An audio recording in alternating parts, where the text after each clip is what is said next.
सभी मसीही भाई बहनों को यीशु के नाम में शालोम, प्रेज द लॉर्ड, जय मसीह की। और प्रभु यीशु मसीह में आपका भाई जेम्स आप सभी का इस बाइबल अध्ययन कार्यक्रम में एक बार फिर से बहुत बहुत स्वागत और परमेश्वर का धन्यवाद करते हैं। हम अध्ययन कर रहे हैं कुरिन्थियों के नाम पौलुस प्रेरित की पहली पत्रिका और एक छोटी सी प्रार्थना के साथ आज के अध्ययन को हम शुरू करेंगे। हालेलुया, धन्यवाद पिता परमेश्वर, धन्यवाद आपके अद्भुत रीति वाले प्रेम के लिए जो आपने अपने इकलौते पुत्र को देकर हम सभी पर प्रकट किया। धन्यवाद करते हैं आपके अनुग्रह, आपकी तमाम आशीषों के लिए। धन्यवाद करते हैं महान पिता परमेश्वर इस बाइबल अध्ययन कार्यक्रम के लिए जिससे हम आशीषित हो रहे हैं। होने दीजिए पिता परमेश्वर, जब यह अध्ययन हम कर रहे हैं पवित्र आत्मा हमारी अगुवाई करे, हमारी सहायता करे, हमारी मदद करे। होने दे महान पिता परमेश्वर, सारी व्यवस्थाओं को हम आपके जोरावर हाथों में सौंपते हैं। आप हमारी मदद और अगुवाई कीजिए। सारा आदर देते हैं, सारी महिमा देते हैं। उस प्रार्थना को यीशु के सामर्थ्य नाम में मांगते हैं, आमीन। तो मेरे प्यारे भाई बहनों, अब तक हमने 10वें अध्याय का अध्ययन कंप्लीट किया। अब समय है कि हम उसके 11वें अध्याय पहले वचन से आगे का अध्ययन करें।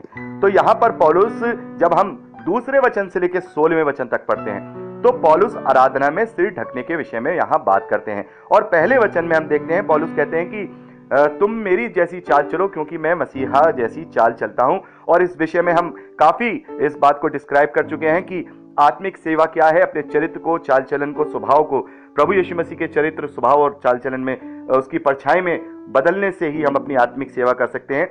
परमेश्वर को जीवित, पवित्र और भावता बलिदान करके चढ़ा सकते हैं। तो इस विषय में हम ज्यादा बात नहीं करेंगे पहले वचन में। तो यहाँ हम दूसरे वचन से बात करेंगे जहां पर पौलुस ने आराधना में सिर ढकने के विषय में कलीसिया को बात जो है बताई है।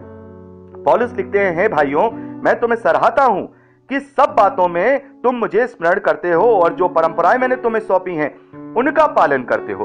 तो पौलुस यहां पर कह रहे हैं कि कलीसिया में जो नियम मैंने तुम्हें दिए हैं ताकि तुम में अनुशासन हो, वो तुम नियम पालन करते हो। इस बात के लिए मैं तुम्हारी प्रशंसा करता हूं। बहुत सारे भाई बहन इस बात के लिए कंफ्यूज हो सकते हैं। यहाँ जो परंपरा का जो शब्द आया है तो ये परंपरा ट्रेडिशन वाली परंपरा नहीं है। कोई परंपरा वगैरह पौलुस ने उन्हें वहां नहीं सौंपी है, बल्कि कलीसिया में जो अनुशासन के जो कुछ नियम हैं वहां पौलुस ने वहां दिए हैं ताकि लोग अनुशासन के साथ, डिसिप्लिन के साथ, चर्च में आदर भाव के साथ परमेश्वर के लिए वहां इकट्ठे हों, रोटी तोड़ें और एक दूसरे का विश्वास बढ़ाएं। तो ये कुछ बातें थी यहाँ पर पौलुस ने प्रभु में होकर उन्हें वहां शिक्षाएं दी हैं, वो उनका पालन करते थे और इस बात के लिए पौलुस उनकी प्रशंसा कर रहे हैं। पौलुस आगे लिखते हैं, मैं चाहता हूं कि तुम ये जान लो कि हर एक पुरुष का सिर मसीह है और स्त्री का सिर पुरुष है और मसीहा का सिर परमेश्वर है। पौलुस कह रहे हैं जो पुरुष सिर ढके हुए प्रार्थना या भविष्यवाणी करता है वह अपने सिर का अपमान करता है, परंतु जो स्त्री उघाड़े सिर प्रार्थना या भविष्यवाणी करती है वह अपने सिर का अपमान करती है, क्योंकि वह मुंडी होने के बराबर है। यदि स्त्री ओढ़नी ना ओढ़े तो बाल भी कटा ले। यदि स्त्री के लिए बाल कटाना या मुंडन कराना लज्जा की बात है तो ओढ़नी ओढ़े। हाँ, पुरुष को अपना सिर ढाकना उचित नहीं क्योंकि वह परमेश्वर का स्वरूप और महिमा है, परंतु स्त्री पुरुष की महिमा है। तो यहाँ पर हम देखते हैं पौलुस कलीसिया के लोगों को, कुरिन्थ की कलीसिया के लोगों को ये बात समझा रहे हैं कि जो पुरुष है उसका सिर मसीह होता है और जो स्त्री है उसका सिर पुरुष होता है और प्रभु यीशु मसीह का जो सिर है वो परमेश्वर है। तो यहाँ पर जो सिर के विषय में यहाँ बात हो रही है तो ये यहाँ पर पौलुस के लिखने का जो तात्पर्य है, जो मतलब है, वो आदर भाव से है। आदर भाव से यानी कि जब हम कलीसिया में हैं, प्रार्थना कर रहे हैं, भविष्यवाणी कर रहे हैं, प्रचार कर रहे हैं, तो किसके लिए कर रहे हैं? किसके सम्मुख कर रहे हैं? हम परमेश्वर के सामने उसके लिए कर रहे हैं, यानी उसकी उपस्थिति हमारे बीच में है। और प्रभु यीशु मसीह ने कहा, जहां 2 या 3 मेरे नाम से इकट्ठे होंगे उनके बीच में वहां मैं उपस्थित रहूंगा। पवित्र आत्मा हमारे बीच में रहता है। परमेश्वर की उपस्थिति वहां होती है जहां पर जो सच्चे मन से वहां आराधना की जा रही होती है, उससे प्रार्थना की जा रही होती है। तो मान लीजिए जैसे कोई राजा है, राज दरबार में हम किसी के खड़े होते हैं तो बड़े आदर भाव से, आपने देखा होगा ना, आदर भाव से खड़े हैं, राजा को सम्मान दे रहे हैं, सारी चीजें कर रहे हैं, अपना अपना कैप उतार करके रख ले रहे हैं। तो यहां पर पौलुस कह रहे हैं कि आदर भाव को तुम्हारे जीवन में, जब तुम कलीसिया में हो, परमेश्वर की उपस्थिति में हो, तो तुम्हारे फिजिकल कार्यों से परमेश्वर के लिए आदर भाव झलकना चाहिए। तो यहां पौलुस जो है एक एडवाइस के रूप में यहां पर दे रहे हैं, जो सलाह वो पवित्र आत्मा में होकर दे रहे हैं। तो भले ही ये हमारे लिए आज्ञा नहीं है, परमेश्वर की हमारे लिए आज्ञा नहीं है, ना ही ऐसा ना करने पे हम पाप में जाएंगे, लेकिन ये पवित्र आत्मा में होकर हमारे लिए एडवाइस है और इनका पालन हमें करना होगा अपनी आत्मिक उन्नति के लिए। तो यहां पर पौलुस कह रहे हैं कि प्रत्येक पुरुष का सिर मसीह है, इसीलिए यदि वो ढके हुए सिर पर प्रार्थना करेगा या भविष्यवाणी करेगा तो वो इसका मतलब अपने सिर का अपमान करेगा। और एक तरह से वो प्रभु यीशु मसीह को आदर नहीं देगा। लेकिन स्त्रियों के लिए प्रभु यीशु मसीह कह रहे हैं, यदि वो उघाड़े सिर, यदि बिना ओढ़नी या अपने सर पर कुछ ढके हुए वो प्रार्थना या भविष्यवाणी करती हैं, तो वह अपने सिर का अपमान करती हैं, क्योंकि वह मुंडी होने के बराबर है। और हम देखते हैं 15वें वचन में पौलुस लिखते हैं कि परंतु यदि स्त्री लंबे बाल रखे तो उसके लिए यह शोभा है, क्योंकि उसके बाल उसको ओढ़ने के लिए दिए जाते हैं। तो यहां पर जो उसके स्त्री के जो बाल हैं वो उसकी शोभा से यहां पर रिलेटेड है। तो यदि वो अपनी शोभा को ही क्या करेगी, वहां पर उसको सही रीति से स्त्री नहीं करेगी, तो इसका मतलब वो अपमान करेगी, और अपने सिर का अपमान करेगी तो फिर वो पुरुष का अपमान करेगी, और पुरुष का अपमान होगा तो सीधे तौर पे प्रभु यीशु मसीह का अपमान होगा। तो यहां पर यहां जो बात की जा रही है कि यदि हम इस बात को फॉलो कर रहे हैं, यदि स्त्रियां अपने सर को ढक करके प्रार्थना कर रही हैं और पुरुष अपने सिर को बिना ढके प्रार्थना कर रहे हैं, तो इसको मानने में कोई किसी भी प्रकार का हर्ज क्या है, चूंकि ये बात पवित्र आत्मा की सामर्थ्य में होकर पौलुस हमसे कह रहे हैं। तो अगर हम ऐसा करके परमेश्वर को आदर दे सकते हैं तो हम क्यों ना दें। हम क्यों ये सोचें कि यहां पर ये जो बात लिखी गई है, तो ये बात ये क्या हुआ भाई कि सर ढको या सर नहीं ढको। तो परमेश्वर तो फिजिकल चीजें मानता नहीं है, और बहुत सारे लोग कहते हैं कि भाई ये तो सलाह के रूप में है, एडवाइस के रूप में, कोई आज्ञा थोड़ी है। ये आज्ञा थोड़ी है कि हमें ऐसे ही करना है। लेकिन आज्ञा नहीं है तो क्या ऐसा नहीं करके या ऐसा करके क्या हम परमेश्वर का आदर और अनादर नहीं कर रहे हैं। तो जब सर्व सामर्थ्य के सामने हम खड़े हैं, तो इस बात को जो पौलुस ने पवित्र आत्मा में होकर जो हमें सलाह दी है, एक अनुशासन वहां पर दिया है कि हम आदर भाव के साथ परमेश्वर के सम्मुख हों, प्रार्थना या भविष्यवाणी करें तो आदर के साथ करें। तो अगर हम ऐसा अपने जीवन में इसको फॉलो करते हैं तो इसमें कौन सी बुराई हो जाएगी। यदि स्त्रियां अपने सर पर ढक करके प्रार्थना कर लेंगी या भविष्यवाणी कर लेंगी तो इसमें कौन सी ईगो हर्ट हो जाएगी। जबकि वचन में लिखा है, पवित्र शास्त्र में लिखा है कि ऐसे ही औरतों को जो है सिर ढक करके प्रार्थना या भविष्यवाणी करनी है। तो फिर क्यों ऐसी, मैं बहुत सारी जगहों पे देखता हूं कि जो स्त्रियां हैं वो इस प्रकार से प्रचार भी करती हैं, प्रार्थना भी करती हैं, लेकिन बहुत सारी कलीसियाओं में, सभी में नहीं, वो अपने सर पर कुछ भी नहीं रखती हैं, और उसका तर्क वो अलग अलग तरीके से वो लोग देते हैं। लेकिन यहां पर पौलुस कह रहे हैं कि परमेश्वर का आदर, परमेश्वर का सम्मान करने के लिए यदि हम इस प्रकार का कोई एक्ट करते हैं तो इसमें करने में बुराई क्या है। क्योंकि ये जो सलाहें हमें दी जा रही हैं हमारी आत्मिक उन्नति के लिए दी जा रही हैं, ताकि हम पूर्ण रूप से आदर भाव से परमेश्वर के सम्मुख वो काम करें। आगे पौलुस कह रहे हैं, यदि कोई स्त्री सर ढकना ना चाहे तो वो अपने बाल कटा ले, वो बाल कटा ले या बाल कटा ले। और अगर बाल कटाना और मुंडन करना ये लज्जा की बात है तो फिर उसे ओढ़नी पड़ेगी, ओढ़नी को ओढ़ना पड़ेगा।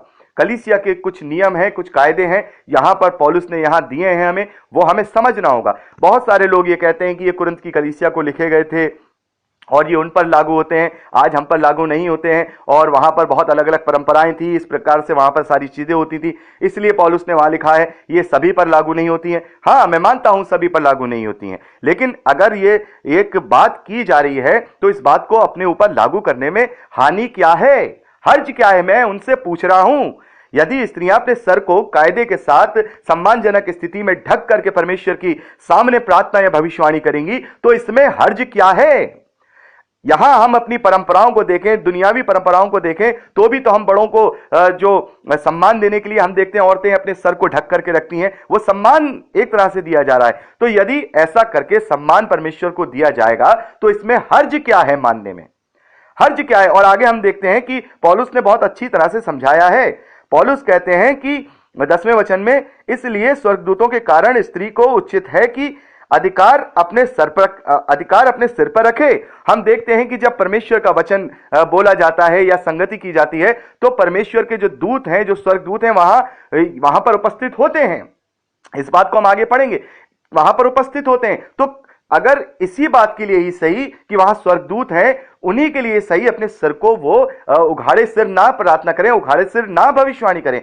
तो यहां पर हम देखते हैं कलीसियाओं में यदि औरतें इज्जत के साथ, सम्मान के साथ अगर आएंगी, स्त्रियां आएंगी और पुरुष भी उसी हिसाब से आएंगे, तो फिर वहां एक का जो माहौल होगा वो परमेश्वर के आदर और ग्रहण योग्य होगा। मेरी बात को आप समझिए कि इस बात को अदरवाइज नहीं लेना है, इस बात को सीरियसली लेना है। और मैं हमेशा अपनी बहनों से कहता हूं कि इस बात का वो ध्यान रखें, और भाइयों से भी कहता हूं कि इस बात का ध्यान रखें। बहुत सारे लोग ऐसे हैं जो इस बात का ध्यान नहीं रखते हैं, तो इस बात का ध्यान रखना जरूरी है, क्योंकि हम परमेश्वर की सामने हैं, परमेश्वर के सामने हम आराधना कर रहे हैं, परमेश्वर का वचन बोल रहे हैं, परमेश्वर के लिए भविष्यवाणी कर रहे हैं, परमेश्वर के द्वारा हमें जो वरदान दिए हैं, तो हमें फिर उसका आदर भी करना होगा।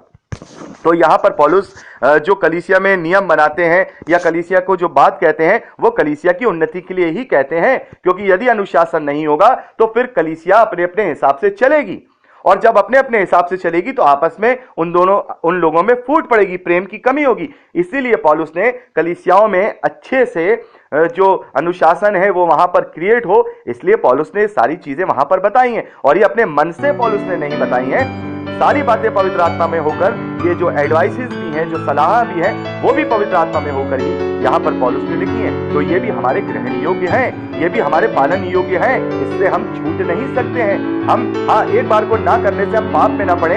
ऐसा नहीं कि कहीं ऐसा कोई जगह है, जैसे मान लीजिए हमारे एक भाई हैं, उन्होंने एक सवाल किया था बहुत दिनों पहले कि वो ऐसी जगह काम करते हैं जहां बहुत धूल मिट्टी है, और अपने सर पे वो कपड़ा या साफा बांध करके रहते थे, और वो खोल नहीं सकते थे क्योंकि वहां बहुत धूल उड़ती है, हवा में आंधी टाइप चलती है। तो उन्होंने कहा कि मैं प्रार्थना करूं तो मुझे अगर साफा खोलना पड़े तो क्या, अगर मैं नहीं खोल करके प्रार्थना करूंगा तो क्या मेरे लिए वो पाप है? तो मैंने कहा नहीं, ऐसा तो कुछ नहीं है, ये एक जरूरी चीज हो गई, ये एक वहां पर एक आवश्यक चीज हो गई, तो ये कोई पाप वाली बात भी नहीं रहेगी। या मान लीजिए कहीं ऐसी स्थिति में कोई स्त्री है जिसके पास ओढ़नी का वहां पर नहीं है और वो प्रार्थना कर रही है, तो वहां परमेश्वर प्रकोप कर देगा, नहीं भाई तूने अपने सर पे क्यों दुपट्टा रखा, सर पे क्यों तूने, पुरुष यीशु से कहेगा तूने अपने सर पर क्यों पगड़ी रखी, अपने सर पर क्यों कैप रखा, अब मैं तुझे इस बात के लिए पाप करूंगा, या मैं तुझे इस बात के लिए जो है दंडित करूंगा। या स्त्री से कहे भाई तूने क्यों अपने सर पे ओढ़नी नहीं रखी, मैं अब इस बात के लिए तुझे दंडित करूंगा, इस बात के लिए मैं तुझे पाप में डालूंगा। नहीं,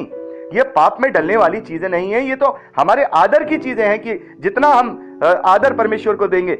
यहां प्रभु यीशु मसीह ने भी कहा कि जिस नाप से तुम नापोगे उसी नाप से तुम्हें नापा जाएगा। तो ये आदर वाली बातें हैं, ये पाप और पुण्य वाली बातें नहीं है।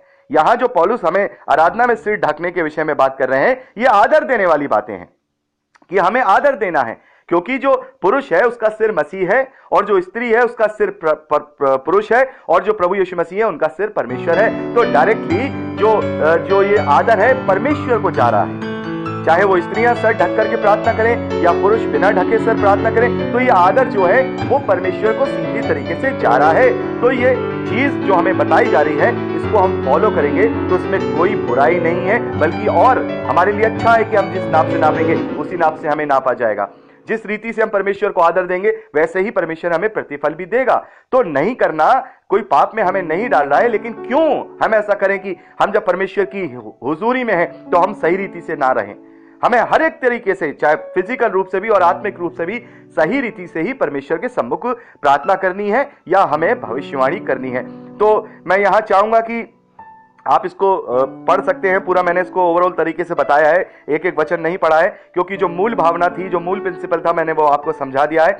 और 16वें वचन में पौलुस लिखते हैं, परंतु यदि कोई विवाद करना चाहे तो ये जान ले कि ना हमारी और ना परमेश्वर की कलीसियाओं की ऐसी रीति है। तो यहां पौलुस कह रहा है इस बात पे कोई विवाद ना करो, क्योंकि यही परमेश्वर के लोगों की रीति है कि वो आदर भाव से परमेश्वर के सामने जाएं, आदर भाव से प्रार्थना करें और आदर भाव से ही वो भविष्यवाणी करें। और उसके लिए पौलुस ने ये कह दिया है कि स्त्रियों को बिना सर ढके प्रार्थना नहीं करनी है और पुरुषों को सर पर ढककर किसी भी प्रकार की प्रार्थना नहीं करनी है, क्योंकि प्रत्येक पुरुष का सिर मसीह है और स्त्री का सिर पुरुष है और प्रभु यीशु का सिर परमेश्वर है। हमें इस बात का ध्यान रखना होगा। और बहुत सारी बातें हैं, यहाँ मैंने 7वें वचन से लेके 8वें वचन को नहीं डिस्क्राइब किया है। जैसे वहां ये लिखा है कि स्त्री है वो पुरुष के लिए रची गई है और पुरुष को स्त्री के लिए नहीं रचा गया। तो ये सब बातें हम जानते हैं, उत्पत्ति की पुस्तक में हम पढ़े हुए हैं, माफ कीजिएगा नहीं पढ़ी, लेकिन बहुत सारे भाई बहनों ने पढ़ी है। हम जानते हैं कि उत्पत्ति की पुस्तक में कि परमेश्वर ने आदम को रचा और आदम के लिए ही परमेश्वर ने हव्वा को उसकी पसली में से रचा था।